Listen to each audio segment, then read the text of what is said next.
Hey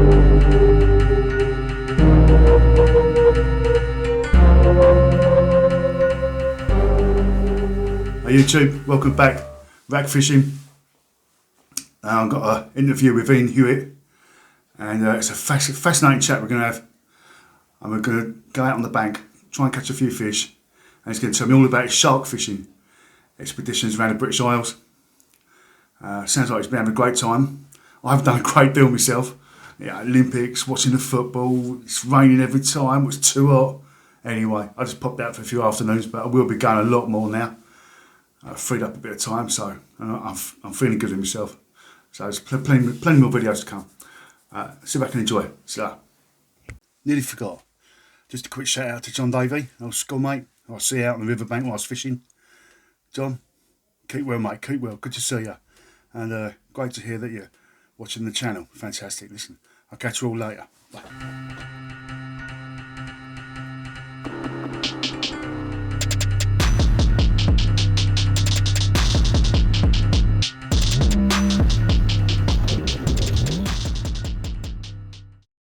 Right, so I thought I'd phone him up again. So come on, we've got to go fishing. After our last expedition. Yes, which was very successful. Quite successful that was, wasn't it? Very, very, very successful. I don't think it's going to go that well tonight, do you? Probably not, but you can always, there's always a chance, isn't it? There's always a chance of doing it right. We've got some very good bait. We'll have a laugh if it happens, if it goes off tonight, won't we? Oh, dear. We did mess up, didn't we, Ian? We're gonna put this on camera and film and say we did mess up a bit. I said to you, low water is 8 o'clock. Yeah. And you said I'll be there at 4:40. Yeah. So that's a bit early. But you said so anyway. So you actually turned up at 4:30.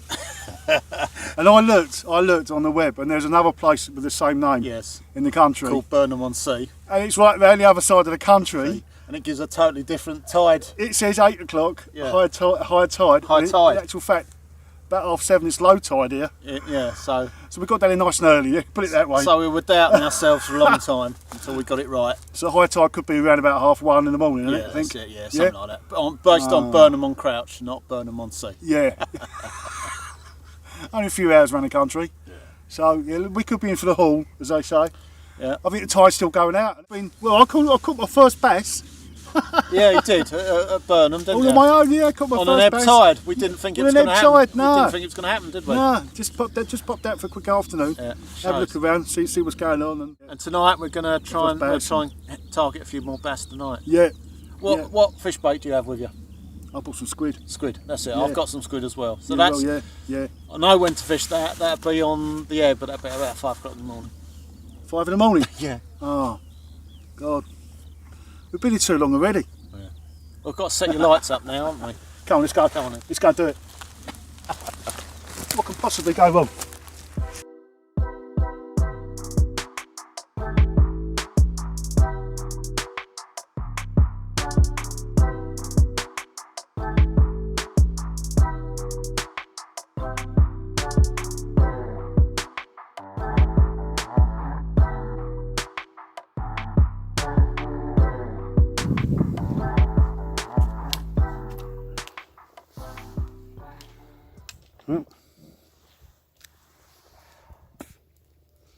Well, not exactly jumping up on the bank tonight, are they? No, where else fishing at? Yeah.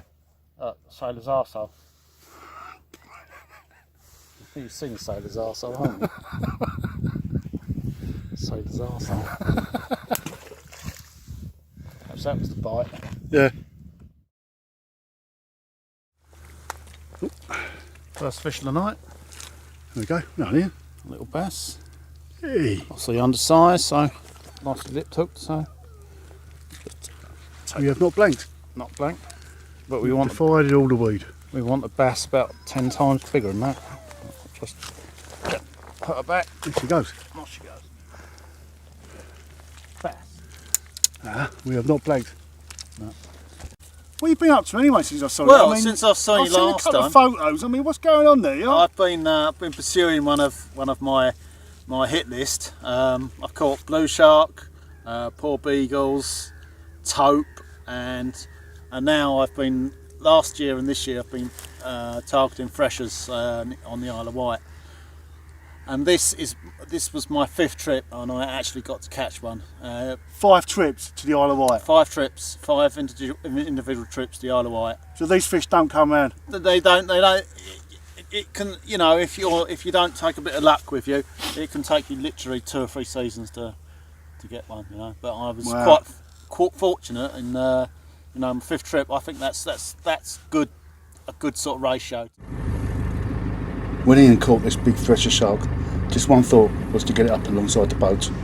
With just a skipper in him, there was no time to get a shot of this fish before it thrashed, bent the hook in front of the skipper who was trying to get the hook out. But that couple of seconds next to the boat will keep Ian smiling for a long time.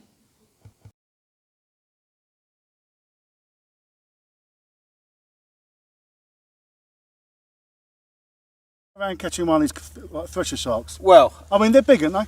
oh, they are big. I mean, How big are we talking there? they can. I mean, abroad. I mean, even in this country, the odd one comes over £1,000. £1,000? Yeah, 1,000. They can sometimes they get. It's a great white, isn't it? No, it's a thresher shark, but you know they can get up to that. A few have been caught in nets of that size. So when you're fishing the Isle of Wight and these grounds, you never know what you could get connected to. You know, I mean, it could be a small fish, 150, 200, or you could literally hook a 500 pounder, and people have hooked and lost, and some hooked and beaten fish of this size. How big a thresher would you bring on the boat?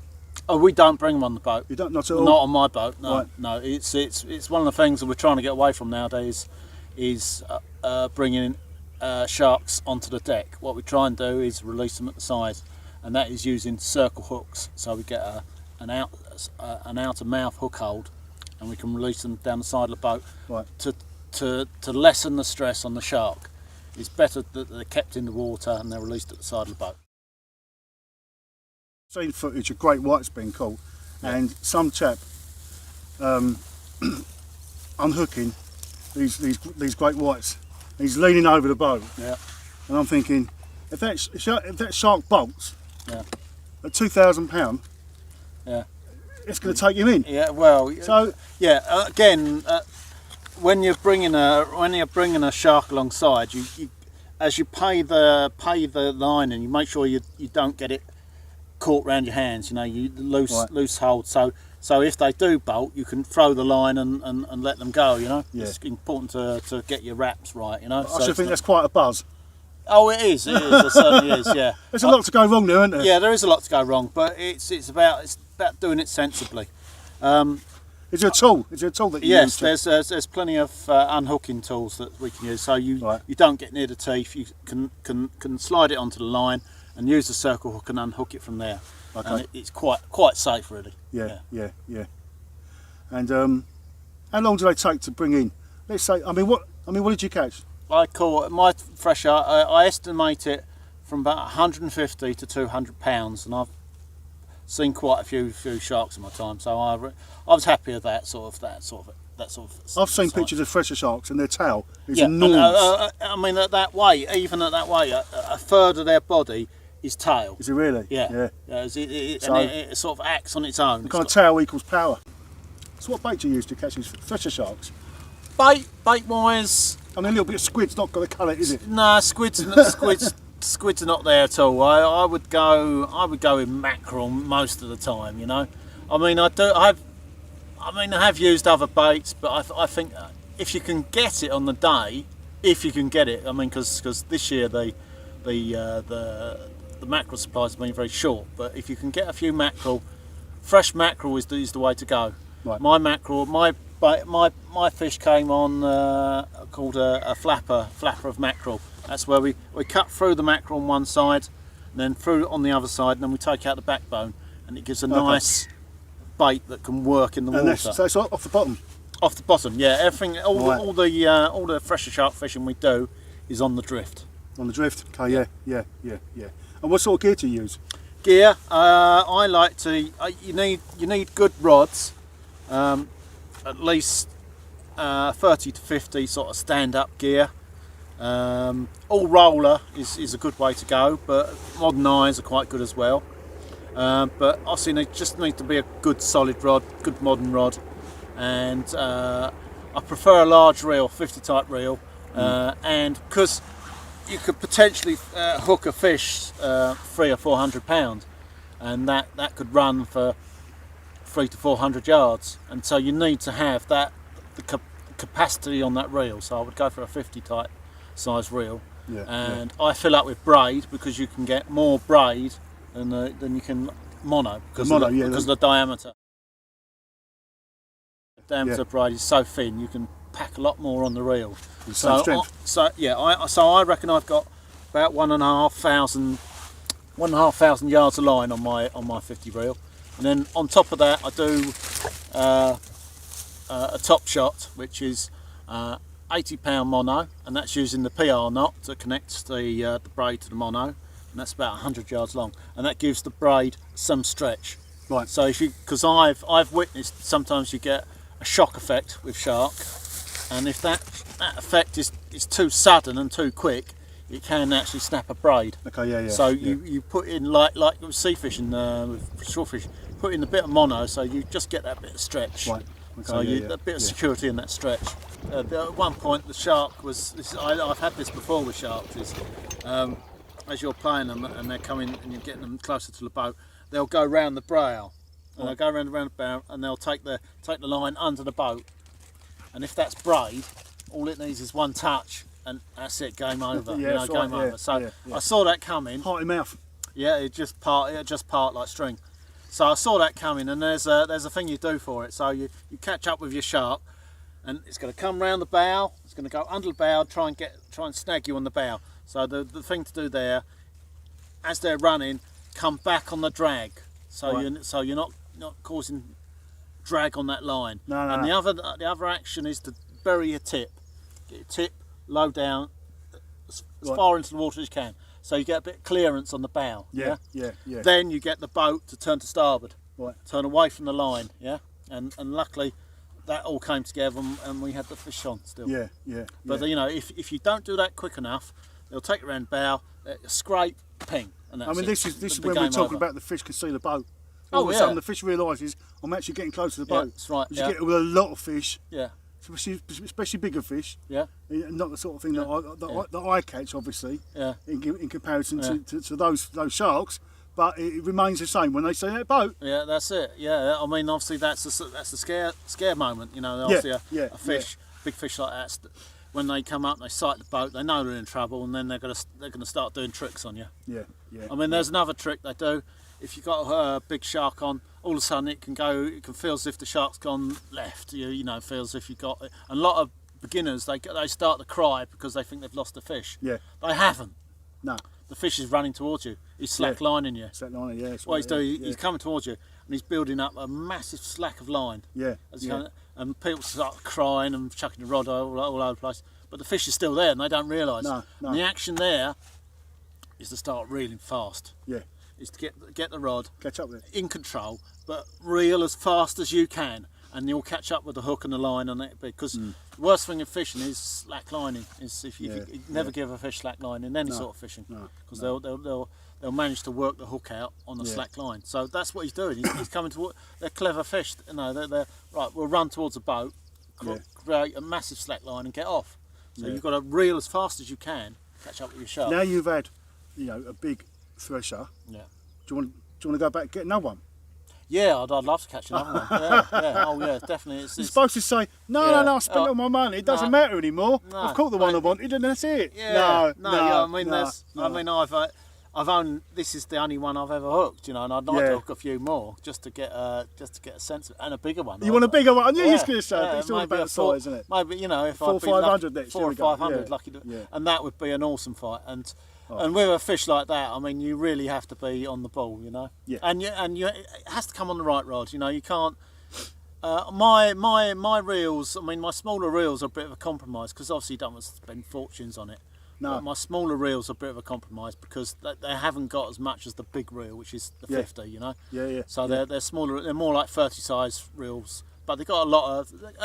I looked on the Dwyer J braid. I had 550 metres, which is still quite a bit, but it's not perfect. It's not perfect. 550 metres. Yeah. That's a few football pitches. It is. Isn't it? It's a long way, isn't it? Yeah. Long way. Yeah. But the big reel, that's got 1,500 yards on it. So you know, if you get a fish, It can go for a mile. I mean, Still really in. it could run and run and run. Yeah, But you got to yeah, realise when a fish starts running seriously, and it starts to get a long way from the boat, the water pressure on the line is increases all the time. Oh really? Yeah? I didn't. Yeah, the water pressure on the line, and because the drum of the reel is getting smaller, the drum of line is getting smaller. Yeah. The drag increases. Right. So if you've got a fish a long way That's out, you interesting, want to start think about bringing the drag back. Yeah, yeah. And not forward. Right. Yeah. And so you can lessen the impact on the reel. What experience though? Oh, it was. It's fantastic. Yeah. It was. Better than catching blueies? Blueies. Blue sharks? Blue sharks. Well, better. It's horses for courses, isn't it? I mean, blue sharks can fight very. I had a 50-pounder the other day, and I had it on a light setup, which was 1830 and 30-pound line. That's quite sporting gear. Yeah. And that gave a great account of itself. Good runs. Yeah. So you know, it's what you like. I mean, blue shark fishing is a lot more accessible than What I would Threshers. say about the Threshers is they look fantastic. Oh, they do. They look fantastic. Yeah, I've only ever. That tail just looks. Yeah, I've only ever seen. Well, I've seen 4 now. But I've seen a guy. I took a video of a guy on a boat catching a Thresher. I've seen a little baby one come up to the boat, you know, and I saw one jump last year. But this year on the grounds we were on, they were jumping all day long, and we're talking absolute animals, you know. We had 2 jump close to the boat, and they were absolutely big fish, you know. And the crash, Yeah. and during the day I've never seen it like it ever before. I've never seen them jump in the day. No. Oh well. Oh, thanks, mate. Anyway, brilliant you're stuff. welcome. Yeah. It's nice to catch up with your fishing. Yes.